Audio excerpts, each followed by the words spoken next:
चलो question number 8 है उसमें विजिबल। Yes ma'am. फिर हमारे पास क्वेश्चन नंबर 8 क्या है?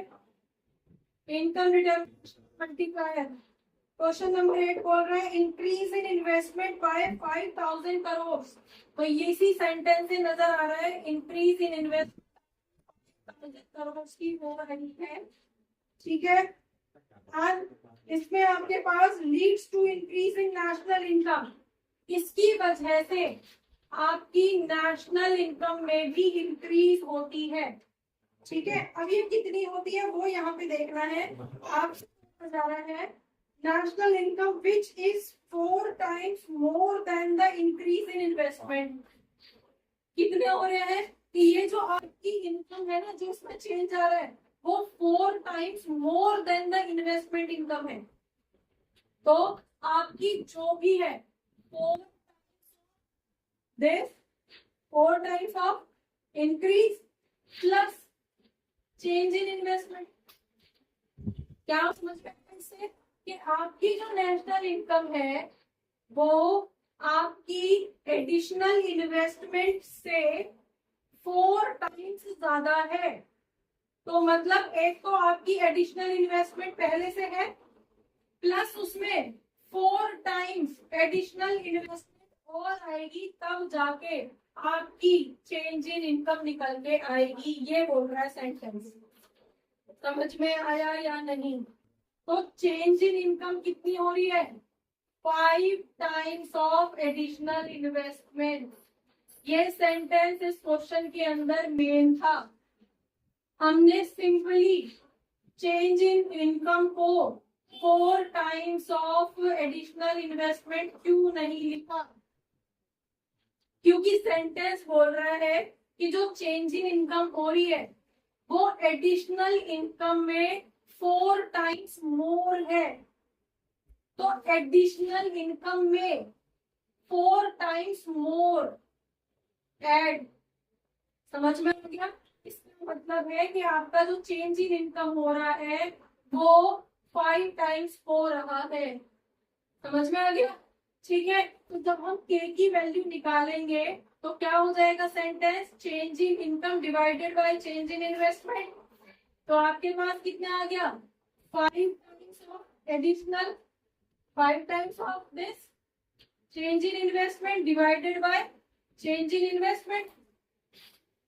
ठीक है। तो के की वैल्यू कितनी आ जाएगी? 5 आपकी के की वैल्यू आ जाएगी। आपसे क्वेश्चन में पूछा क्या है? आपसे पूछा MPS। ठीक है। समझ में आ गया? यहाँ तक क्लियर है? के की वैल्यू निकाल लो। के की वैल्यू इज 5। अब यहाँ से निकाल के की वैल्यू आपके पास आ गई है तो आपसे पूछा है MPS कितना होगा। तो डायरेक्टली लिख सकते हैं 1/MPS 1/1 माइनस MPC। ठीक है।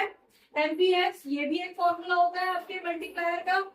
के की वैल्यू आप ऑलरेडी 5 निकाल चुके, 1/MPS हो जाएगा। MPS को इधर ले आओ, 5 को इधर ले आओ, तो MPS इक्वल्स टू 1/5। तो MPS की वैल्यू कितनी आ गई? 0.2। आपकी MPS की वैल्यू आ गई है, marginal propensity to save. Again हमने क्या किया है, ये वाला जो ट्विस्ट था इस सेंटेंस के अंदर मेन था, आपसे यहाँ पे बोला गया है तो आपको ये ध्यान से निकालना है चेंज इन इनकम कितनी हुई। चेंज इन इन्वेस्टमेंट आपकी इतनी थी, तो अगर हमारे पास चेंज इन इन्वेस्टमेंट सीधे सीधे दे रखी है तो बताना जरा ये कितनी रही होगी? ये 25,000 रही होगी। 5 times है ना, तो 25,000 के अकॉर्डिंग जब हम यहाँ पे रखेंगे 25,000 डिवाइडेड बाय 5,000 तो 5 आएगी वैल्यू। क्लियर है? ठीक है। इसको वैल्यू में देख लो, यहाँ पे कर देती हूँ कितना 25,000 डिवाइडेड बाय 5,000।